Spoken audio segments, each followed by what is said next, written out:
കൃഷ്ണ ജയ ശ്രീ രാധരാധി സർവത്ര ഗോവിന്ദ നാമസംകീർത്തന രാധേ രാധേ രാധേ. ഇന്ന് ഞാൻ എട്ടാമത്തെ ഇതിൻ്റെ കഥയാണ് പറയുന്നത്. അതായത് ഹരേ രാമ രാമ രാമ രാമ രാമ രാമ സീതാഭിരാമ ദശരഥന്ത രാമ രാമ. അങ്ങനെ രാമായണം അയോധ്യാഖണ്ഡത്തിലെ 7ാമത്തെ അധ്യായത്തിൻ്റെ കഥ നമ്മൾ കഴിഞ്ഞു. ഇനി 8ാമത്തെ അധ്യായത്തിൻ്റെ കഥ നമ്മൾക്ക് കേൾക്കാം.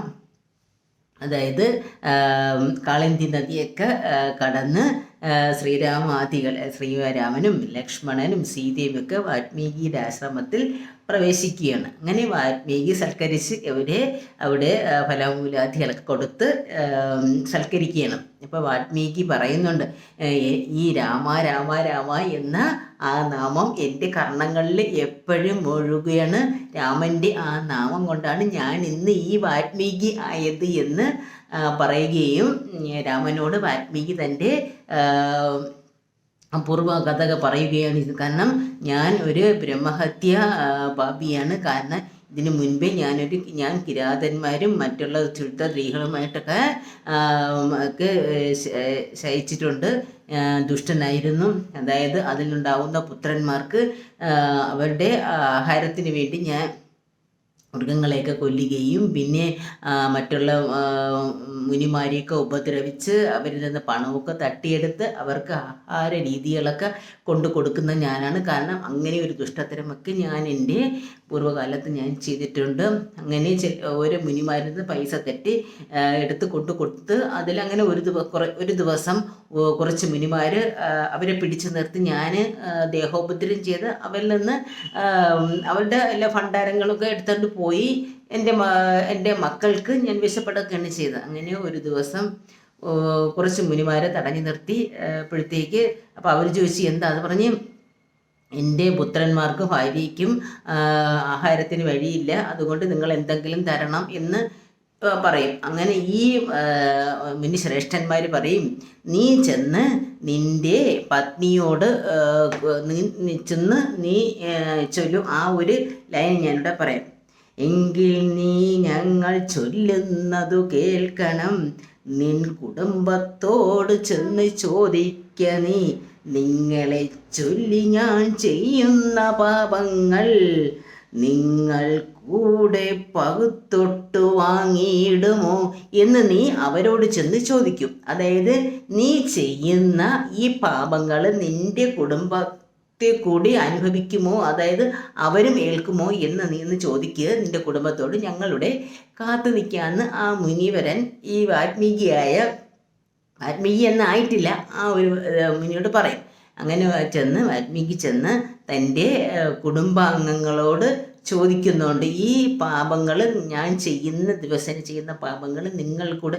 അപ്പോൾ അവർ വന്ന് താൻ ചെയ്ത പാപം താൻ തന്നെ അനുഭവിച്ചിടണം, ഇതിൽ മറ്റാർക്കും പങ്കില്ല.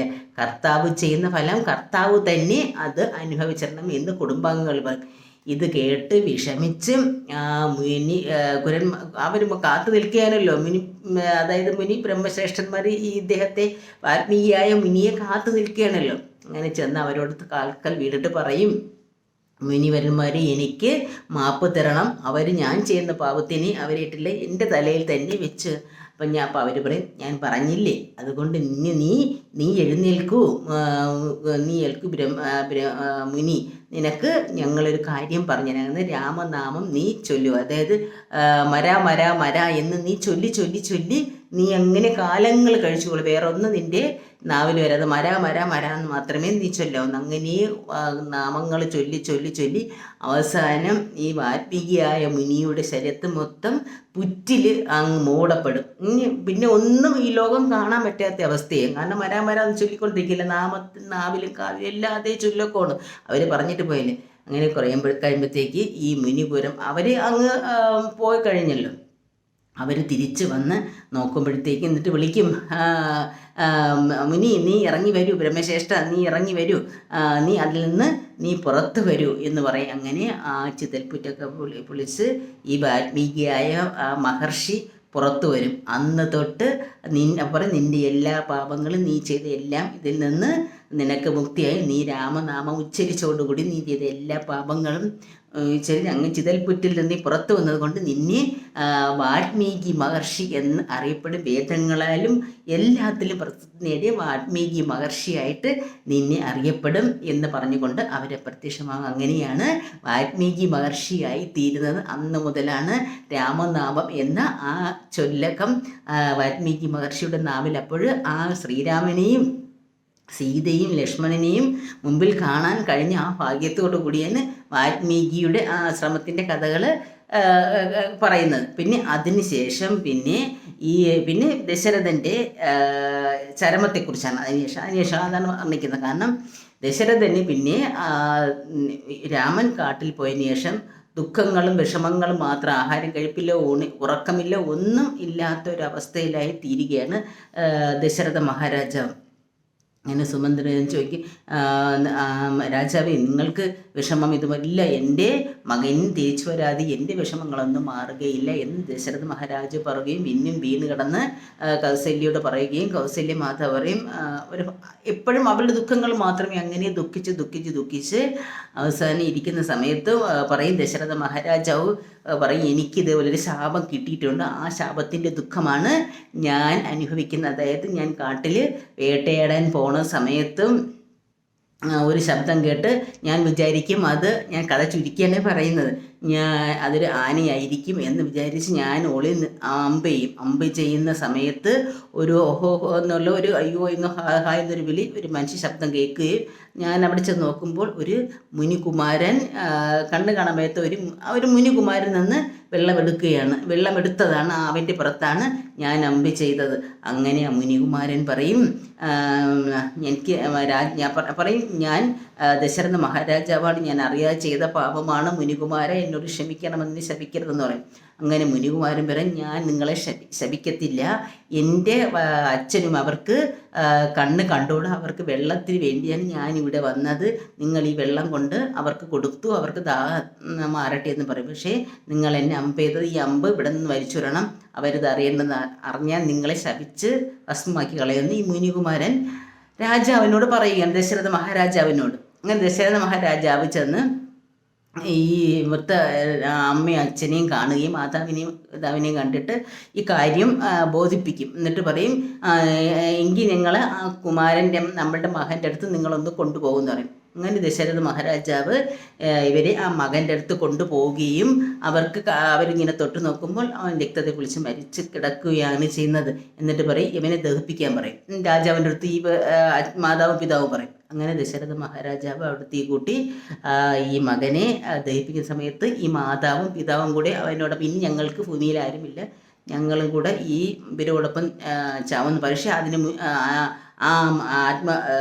ചിതയിലോട്ട് എടുക്കുന്നതിന് മുൻപേ ഈ വൃദ്ധമാതാവും പിതാവും ദശരഥനെ ശപിച്ചിട്ട് പറയും, നിങ്ങളും പുത്ര ദുഃഖത്താൽ ഇതുപോലെ ഒരു ദിവസം മരിക്കും എന്ന് പറയുകയും, അങ്ങനെ ആ ഒരു ശാപത്തിൻ്റെ കഥ കൗസല്യയോടും ഈ സുമന്ത്രനോടും രാജാവ് ദശരഥ മഹാരാജ് പറയുകയും, ആ ശാപമാണ് എനിക്കിപ്പോൾ ഞാൻ അനുഭവിക്കാൻ പോണത്, ആ പുത്രദുഃഖത്താൽ ഞാനും എന്തായാലും മരിക്കും എന്ന് പറഞ്ഞുകൊണ്ട് ദശരഥ മഹാരാജാവ് ചരമഗതി, അതായത് സ്വലോകം ഭാവിക്കുകയാണ് ചെയ്യുന്നത്.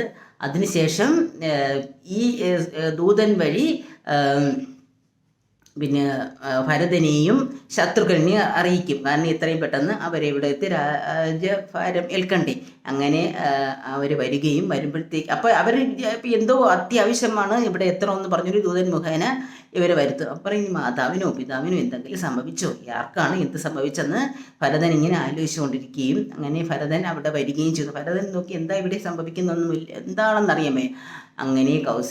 അങ്ങനെ കൈകേയി പറയും, നിൻ്റെ പിതാവ് ഇങ്ങനെ ചരമഗതി പ്രാപിച്ചെന്ന് പറയും. അതിൽ വിലാപം വിലാപിക്കുകയാണ് ഭരതൻ. അവിടെ കിടന്ന് വിലാപിച്ചിട്ട് തറയിൽ കിടന്ന് ഉരുട്ടി പറയൂ, എൻ്റെ പിതാവ് പോയി. അപ്പോൾ ചോദിക്കും, രാമൻ എവിടെ, രാമൻ ലക്ഷ്മണനൊക്കെ എവിടെ എന്ന്. ഭരതനൊന്നും അറിഞ്ഞില്ലല്ലോ. അങ്ങനെ ഓരോന്നങ്ങനെ ലഭിച്ചിട്ട് കൈകേയി പറയും, അത് ഞാൻ 2 വരം നിൻ്റെ പിതാവിനോട് ചോദിച്ചിരുന്നു, ആ വരം ഞാൻ നടപ്പിലാക്കി നിന്നെ രാജാവാക്കാമെന്നും രാമനെ കാട്ടിലയക്കാമെന്ന് പറഞ്ഞ് ഞാൻ 2 വരം ചോദിച്ചു. അങ്ങനെ ദേഷ്യം വന്ന് കോപാകുലനായ ഭരതൻ, ദുഷ്ടേ, നീ എൻ്റെ പിതാവിനെയും കൊന്നു, എൻ്റെ ജ്യേഷ്ഠ സഹോദരന്മാരെ നീ കാട്ടിൽ നീ എന്ത് മഹാപാപമാണ് ചെയ്തെന്ന് പറഞ്ഞുകൊണ്ട് കുറേ കോപാഗ്നിയോട് കൂടി ഭരതൻ അങ്ങ് ദേഷ്യപ്പെട്ട് മാതാവിനോട് പറയും. മാതാവ് ഇത് കണ്ട് പറയും, നിന്നെ ഞാൻ രാജ്യഭാരം ഏക്കാൻ നിന്നെ അതിനല്ലേ നിനക്ക് ദേഷിക്കാൻ, നീ എൻ്റെ നീ ഒരു മാതാവാണോ, നിനക്ക് അതിമോഹമാണ്, സ്വന്തം ഭർത്താവിനെയും കൊന്നു, അതായത് എൻ്റെ പിതാവിനെ കൊന്നു, എൻ്റെ ജ്യേഷ്ഠനെ, എനിക്ക് യാതൊരു രാജ്യവും വേണ്ട, എനിക്കൊന്നും വേണ്ട, എൻ്റെ സഹോദരനെ, എൻ്റെ രാമനെ, എൻ്റെ രാമജ്യേഷ്ഠനെ ഇവിടെ കൊണ്ടുവരിക, ഇല്ലെങ്കിൽ ഞാൻ ഇനി ഞാൻ സ്വയം മരിച്ചു കളയും, ഇല്ലെങ്കിൽ ഞാൻ ഭീഷണി എന്നങ്ങനെ കുറേ വാചകങ്ങൾ ഭരതൻ സ്വന്തം മാതാവായ കൈകേയിയോട് പറയുകയാണ്. എനിക്കൊന്നും വേണ്ട, എനിക്ക് രാജ്യം വേണ്ട, ഒന്നും വേണ്ട, എൻ്റെ സഹോദരനെ എത്രയും പെട്ടെന്ന് ഇവിടെ തിരിച്ചു കൊണ്ടുവരാം എന്ന് പറയും. എന്നിട്ട് കൗസല്യ മാതാവിനോട് ചെന്ന് പറയുന്നുണ്ട് ഈ ഭരതൻ, അമ്മയെ ക്ഷമിക്കും, എൻ്റെ അമ്മ ചെയ്ത തെറ്റിന് ഞാൻ കൗസല്യ മാതാവിനെ, രാമൻ്റെ മാതാവായ എൻ്റെ മാതാവായ അമ്മയോട് അമ്മ എനിക്ക് മാപ്പ് തരണം, ഞാനൊരു തെറ്റും ചെയ്തിട്ടില്ല. അപ്പം കൗസല്യ മാതാവ് പറയും, നീ ഒരു തെറ്റും ചെയ്തിട്ടില്ല, നിനക്ക് യാതൊന്നും സംഭവിക്കുന്നില്ല, നീ നിരപരാധിയാണെന്ന് എനിക്കറിയാം, അതിലൊന്ന് വിഷമിക്കേണ്ട, അത് സംഭവിച്ചു കഴിഞ്ഞു. പക്ഷേ നിൻ്റെ പിതാവും പോയി, എൻ്റെ മകനും ഇവിടെ നിന്ന് യാത്രയായി, എത്രയും പെട്ടെന്ന് നീ അവരെ തിരിച്ചു കൊണ്ട്. അങ്ങനെ ആ ഭരതൻ്റെ വിലാപവും ഭരതൻ്റെ ക്രോധവും കൈകേയിയുടെയുള്ള ദേഷ്യവും ഒക്കെയാണ് നമ്മൾക്ക് ഈ 8-ാം ഇതിലൂടെ കാണാൻ കഴിയുന്നത്. വാൽമീകിയുടെ ആശ്രമത്തിൽ അവർ താമസിക്കുന്നതും, പിന്നെ വാൽമീകി പറയുന്നതും, വാൽമീകിയുടെ പൂർവ്വ കഥ പറയുന്നതും, പിന്നെ ദശരഥൻ്റെ ചരമവും ഭരതൻ്റെ ആഗമനവും ഒക്കെ ഉള്ള ഒരു കഥാഭാഗമാണ്. ഞാൻ ചുരുക്കിയാണ് കുറേയൊക്കെ പറഞ്ഞിരിക്കുന്നത്, കാരണം ഒരുപാട് നീട്ടി പറയുമ്പോൾ കേൾക്കുന്നവർക്കും, അപ്പോൾ അതുകൊണ്ട് ചുരുക്കി എല്ലാവരും വായിക്കുകൊണ്ടല്ലോ വേണം, അപ്പോൾ അതുകൊണ്ടൊന്ന് അതിന് കഥാരൂപത്തിൽ ഞാനന്ന് അവതരിപ്പിച്ചതേ ഉള്ളൂ. പിന്നെ ചെറിയ തെറ്റുകൾ എന്തെങ്കിലും ഉണ്ടെങ്കിൽ എല്ലാവരും ഒന്ന് ക്ഷമിക്കണം. പിന്നെ ചിലപ്പോൾ പറയുന്ന വാക്കുകൾക്ക് ചിലപ്പോൾ തെറ്റുകളൊക്കെ സംഭവിക്കും, അതൊക്കെ നിങ്ങളൊക്കെ ഒന്ന് ക്ഷമിക്കണം. എന്തായാലും ഇതാണ് ഇവിടെ നടന്നത്. ഇങ്ങനെ പിന്നെ അടുത്തതിന് ശേഷം ഭരതൻ ജ്യേഷ്ഠനെ കാണാനായിട്ട് വനത്തിലോട്ട് പോകുന്നതാണ് പിന്നെയുള്ള കഥകൾ. അങ്ങനെ ഇതാണ് സംഭവിക്കുന്നത്. ആ ഭരതൻ സ്വന്തം മാതാവിനോട് ദേഷ്യപ്പെടുകയും കൗസല്യ മാതാവിനോട് ചെന്ന് മാപ്പൊക്കെ ചോദിക്കുന്ന ആ ഒരു ഒക്കെ നല്ല രീതിയിലാണ് നമ്മൾക്കതിൽ കാണാൻ കഴിയുന്നത്. ഹരേ കൃഷ്ണ.